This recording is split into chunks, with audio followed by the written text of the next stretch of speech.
اقترب للناس حسابهم وهم فی غفلۃ معرضون، لوگوں کے لیے حساب کا وقت نہایت ہی قریب آ گیا ہے، جبکہ یہ غفلت میں پڑے ہوئے ہیں، منہ پھیرے ہوئے ہیں سارے لوگ۔ بلکہ اللہ کے نبی صلی اللہ علیہ وسلم اپنے زمانے اقدس میں یوں ارشاد فرمایا کرتے کہ میں اور قیامت اس طرح سے ہیں، یعنی اتنا قریب ہیں جیسے انگلیاں۔ 1400 سال پہلے کے عرصے کو حضور نے قریب فرمایا، تو اب تو ہم بالکل ہی قریب آئے ہیں، اس طور پر کہ قیامت ہمارے سر پر ہے۔ ساری نشانیاں ظاہر ہو چکی ہیں، محض چند بڑی نشانیوں کو آنا باقی ہے، جس کے بعد قیامت قائم ہو جائے گی۔ ہمارے بزرگوں نے آج جو موجود ہیں، انہوں نے بھی جو پیشین گوئیاں کی، اے لوگو تم بہت زیادہ پھیلنے کی کوشش نہ کرو، اس لیے کہ سب سے بڑے فتنے، سب سے بڑی علامات قیامت کی جو آنی ہیں وہ بالکل قریب ہیں تمہاری زندگیوں سے۔ دجال کا ظہور، یاجوج ماجوج کا نکلنا بہت ہی قریب ہے۔ اللہ تعالیٰ قرآن میں آج کی اس پارے میں ہم نے یہ بھی پڑھا، حتی اذا فتحت یاجوج و ماجوج، یاجوج ماجوج کو کھول دیا جائے گا۔ یہ کوئی دو آدمی نہیں ہے، ایک بہت بڑی فوج ہے، بہت بڑی فوج، اتنی کہ انسانوں سے بھی زیادہ ہیں۔ اور یہ جب دنیا میں داخل ہو جائیں گے، ان کو اللہ تعالیٰ نے جزیروں پر قید کیا ہے۔ سد سکندری قرآن پاک میں اس کا بھی ذکر آیا ہے، کل 16ویں پارے میں ہم نے پڑھا تھا۔ حضرت ذوالقرنین ایک بزرگ ہیں جن کا تذکرہ آیا ہے، سکندر ذوالقرنین، اللہ نے ان کو پوری دنیا کی بادشاہت عطا فرمائی تھی، تو ان کو اللہ تعالیٰ نے حکم دیا تھا کہ یہ یاجوج ماجوج اس زمانے میں بہت فساد مچاتے تھے کہ ان کو قید کر دو کہیں پر۔ تو لوگوں نے آپ سے کہا، قالوا یا ذا القرنین ان یاجوج و ماجوج مفسدون فی الارض فہل نجعل لک خرجا، یہ زمین میں اتنا فساد مچاتے ہیں تو آپ ہمارے لیے کوئی ان سے نکلنے کا راستہ بنا دیجئے۔ تو انہوں نے ایک دیوار بنائی تھی جس کا ذکر قرآن پاک میں ہے۔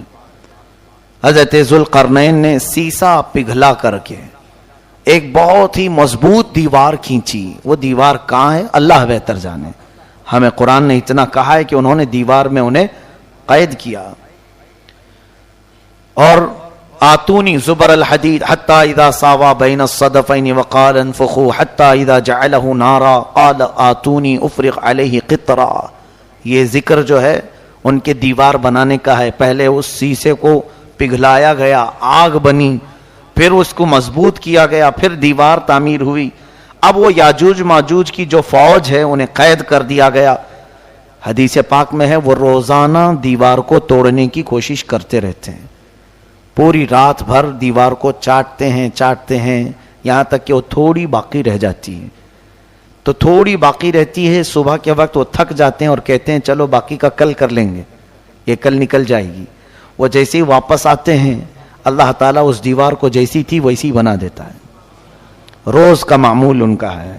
اور پھر فرمایا گیا کہ اخیر میں وہ یہ کہیں گے، پوری دیوار کو چاٹتے چاٹتے یا توڑتے توڑتے قریب کو پہنچ جائیں گے، تب وہ یوں کہیں گے انشاءاللہ کل تو ختم ہو ہی جائے گی، اللہ نے چاہا تو وہ جس دن وہ کہیں گے تو پھر وہ دیوار ٹوٹ جائے گی، انشاءاللہ کا استعمال کریں گے۔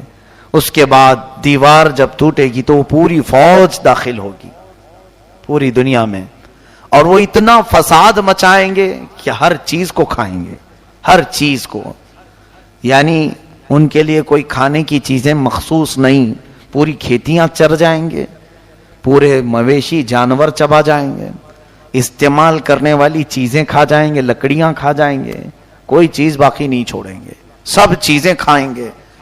وہ ایک بہت بڑا فتنہ ہوگا قیامت سے پہلے، پھر اللہ تبارک و تعالیٰ انہیں ہلاک فرمائے گا۔ دجال کا ظاہر ہونا بہت ہی قریب ہے۔ دجال، کانا دجال جس کو کہتے ہیں، اس کی ایک آنکھ ہوگی، اس کی پیشانی پر کاف رے لکھا ہوگا، وہ صرف اہل ایمان دیکھیں گے، جن کے اندر ایمان ہے انہیں نظر آ جائے گا اس کی پیشانی پر کیا لکھا ہے، کافر لکھا ہوا ہے، اور جو منافق ہیں وہ اسے نہیں پہچان پائیں گے۔ وہ بڑی طاقتیں لے کر کے آئے گا اور لوگوں کو بہت بڑی آزمائش میں ڈالا جائے گا، اس طور پر کہ وہ لوگوں کو دکھائے گا پانی برسا کر کے، زمین سے سبزے اگا کر کے، جو مانگو وہ اسی وقت حاضر کر کے دکھا دے گا. سونا چاہیے وہ حاضر ہے، چاندی چاہیے وہ حاضر ہے. تو لوگوں سے وہ کہے گا کہ میں تمہارا خدا ہوں جس کی تم عبادت کرتے تھے، میں اتر پڑا ہوں. تو جو اسے مان لے گا تو وہ کافر و مرتد ہو جائے گا، اور جو نہیں مانے گا اسے وہ سخت سزائیں دے گا، یہاں تک کہ تیل کو گرمائے گا اور مومنوں کو اس میں ڈالے گا کھولتے ہوئے تیل میں. یا پھر کوئی مومن اس کو نہ مانے تو اس کی دونوں ٹانگ پکڑ کر چیر دے گا، ہلاک کرے گا. اس طرح سے سخت اذیتیں دے گا ایمان والوں کو.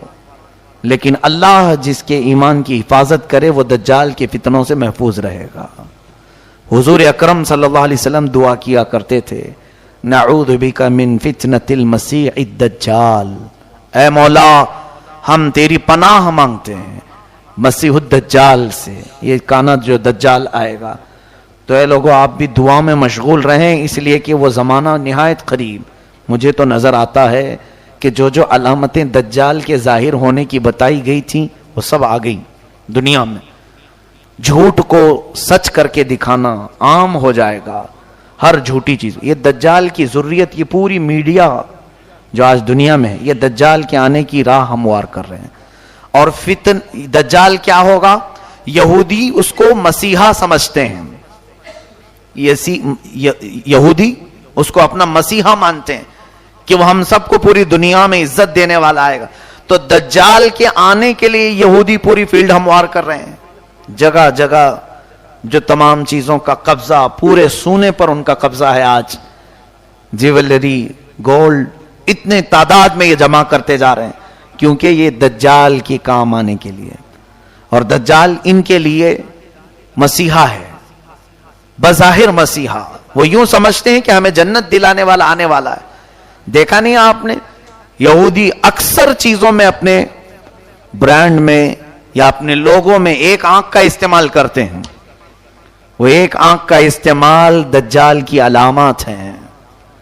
وہ دجال کی پوجا بھی کرتے ہیں، عبادت بھی کرتے ہیں، اور اس کے آنے کی دعائیں کر رہے ہیں آج پوری دنیا میں.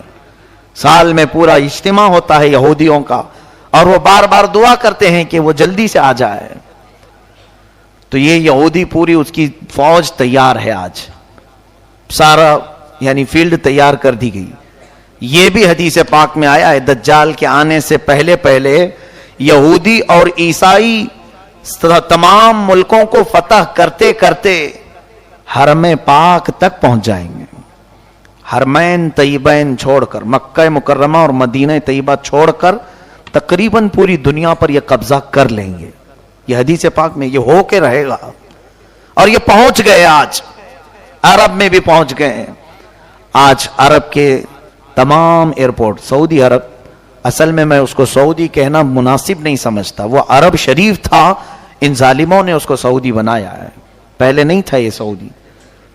اس کو انہوں نے اپنے خاندانی نام سے ملک کو تجویز کیا ہے. وہ عرب ہے، حجاز ہے حضور کے زمانے کا.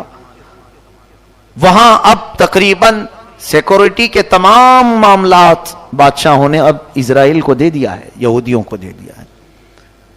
حتیٰ کہ ابھی نئی خبر یہ بھی ملنے کو آ رہی ہے کہ حج اور عمرے کے تمام انتظامات اسرائیلی کمپنی کو دیے جانے والے ہیں. یعنی وہ بہتر سے بہتر سیکورٹی فراہم کریں گے. کتنے سالوں سے، کئی 100 سالوں سے اسرائیل کا اور عرب کا کوئی تعلق نہیں تھا، سفارتی تعلق نہیں تھا. ابھی جا کر کے یہ تعلق بھی قائم ہونا شروع ہوا کہ براہ راست سعودی عرب سے پروازیں، طیارے، پلین اسرائیل جا سکتے ہیں، آ سکتے ہیں. یہ ساری چیزیں ہموار ہو گئیں. ان کی تمام دوستی کھل کر کے آ گئی اب. یعنی یہ یہود کو عرب میں داخل کرنے کے تمام راستے پیدا کر چکے ہیں. کیا یہ علامات نہیں؟ حضور صلی اللہ علیہ وسلم کی حدیثیں پڑھو، دجال کے آنے کی اور کیا علامات ہیں. فرمایا عرب جب کثرت سے گناہ میں مبتلا ہو جائیں گے، کثرت الخبث، یعنی خباثت عام ہو جائے گی. اسی کی تو ایک کڑی ہے کہ اب عرب میں بیچ بننے جا رہے ہیں. سینما تھیٹر کھلنے جا رہے ہیں, جوئے کے اڈے اوپن ہو رہے ہیں. یہ میرے آقا نے فرما دیا تھا عرب جو ہے خباثت میں مشغول ہو جائیں گے, علل اعلان برائیوں. پہلے سے تو تھی ان کے اندر لیکن اب کھل کر کے. یہ دجال کے آنے کی بڑی بڑی علامتیں. دریائے تبری جس کے متعلق یہ فرمایا گیا اس کا پانی سوکھ جائے گا تب دجال آ جائے گا. ابھی ہم نے رپورٹ میں دیکھا ہے کہ 2 یا 2.5 فٹ پانی اس میں بچ گیا ہے دریائے تبری میں. یہ تمام چیزیں اتنی قریب ہیں, اور میرا مولا فرماتا ہے اقترب للناس حسابهم وهم فی غفلۃ, بہت ہی قریب آ گیا ہے لوگوں کے حساب کا وقت جبکہ یہ غفلت میں پڑے ہوئے ہیں. ایسا لگتا ہے کہ کچھ حساب دینا ہی نہیں ہے. قیامت کے آنے کے آثار تمہارے لیے سب چیزیں جو میرے آقا نے فرمایا سب کھل کر کے آنے لگی. پھر کیوں ہم واپس جانے کی انتظار میں نہیں؟ اپنے لیے تیاریاں. آج دیکھیں بچہ بچہ گھر میں اپنے ماں باپ سے ایک چیز پوچھتا ہے, عید کے میرے جوڑے کون سے ہیں؟ ماں باپ یا پھر تقریباً آج اکثر لوگوں کو آپ کسی مارکیٹ میں ہی دیکھیں گے, سارے بازار بھرے ہوئے ہیں آج. کیوں؟ عید کی خریداری ہے. عید میں پہننا تو ہے میاں, ابھی عید تو 15-20 دن باقی ہے لیکن تیاری اب سے شروع ہے. ٹیلروں کے پاس جانا اور پھر اپنے سجنے سنورنے کے سامان لینا, یہ سب چیزیں ہو چکی. تقریباً عید آنے سے پہلے پہلے سب کے کپڑے تیار ہیں. گھر میں کیا بننا ہے یہ بھی تیار ہے, گھر میں کیسے سجاوٹ ہوگی یہ بھی تیار ہے, سب تیار ہے. ایک دن کی عید کے لیے ہم مہینہ بھر سے تیاریاں کر رہے ہیں. میرے عزیزو, قیامت میں مولا کے حضور کھڑے ہونے کی کیا تیاری کی؟ کون کون سی تیاریاں ہمارے پاس؟ کبھی اپنے بچوں کو سکھایا کہ بیٹا وہاں رب تعالیٰ تو تجھے ننگا کر دے گا, تو کیا پہنے گا؟ قرآن پڑھا, اپنے لیے کچھ رکھا؟ کہیں تمہاری کوئی چوپڑی میں چھوٹی سی نوٹ بک میں لکھا ہوا ہے کہ میں نے اپنی زندگی میں اتنے ختم قرآن کیے ہیں, اتنی تسبیحات پڑھے ہیں, اتنے ذکر کیے ہیں؟ یا پھر کوئی تو چیزیں ایسی لکھ کر کے رکھو کہ رب تبارک و تعالیٰ کے حضور اگر پوچھا جائے تو یہ پیش کر دوں گا. ہم تو اندھا دھند جی رہے ہیں, ہم کو تو کوئی خبر ہی نہیں.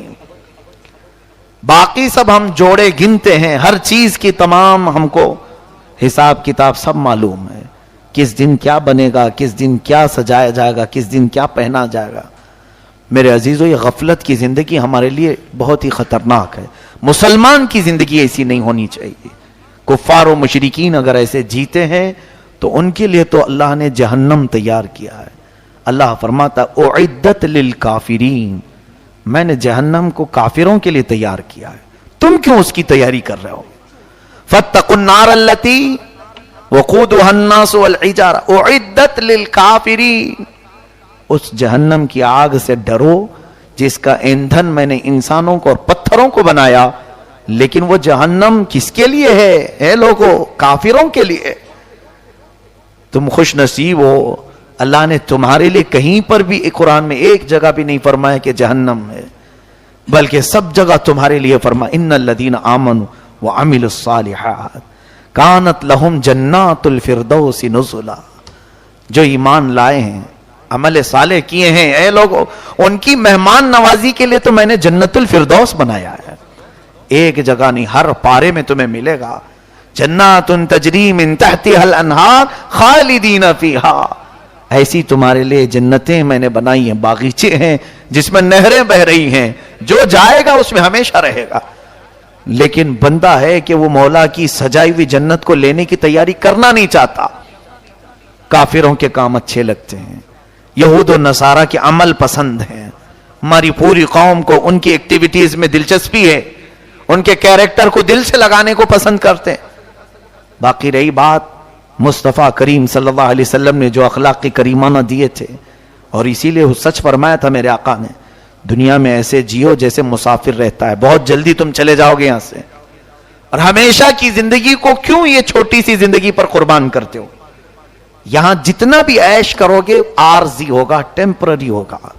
ارے دیکھتے نہیں یہاں کپڑے بھی پرانے ہوتے ہیں, دیکھتے نہیں یہاں پر چیزیں بھی پرانی ہو جاتی ہیں, بہت جلدی پرانی ہوتی ہیں. اور تم دیکھتے دیکھتے ابھی تمہاری جو جوانی ہے وہ جھریوں میں بدل جائے گی, ابھی چہرے پر رنکلز آنے شروع ہو جائیں گے, دانت جھڑنے شروع ہوں گے، بال سفید ہونے لگیں، کمر جھکنے لگے گی. دنیا کا تو قرار ہے ہی نہیں کسی چیز پر. بہت تیزی سے تمہارے اندر تبدیلی لا رہی ہے. کیا اپنے پچھلے حالات دیکھتے نہیں؟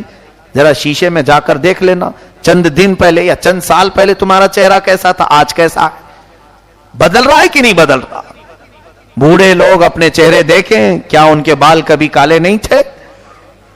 کیا ان کے چہرے جگمگاتے نہیں تھے حسن سے؟ بہت جلدی تمہارے چہروں پر بھی جھریاں آ گئیں، بدل گئے. تو کیوں یہ نہیں سمجھتے کہ یہاں کی کوئی چیز میں قرار ہے ہی نہیں، پائیداری ہے ہی نہیں. بہت تیزی سے دنیا ہماری ساری چیزیں بدل دیتی. لیکن مولا فرماتا ہے جس کو میں نے جنتی لباس پہنایا وہ کبھی پرانا نہیں ہوگا. جنتی جو بھی اندر جائے گا وہ کبھی بوڑھا نہیں ہوگا. جو جوان ہے جوان ہی ہمیشہ کے لیے. وہ پائیداری ہے، اس کے اندر استقرار ہے، قرار ہے.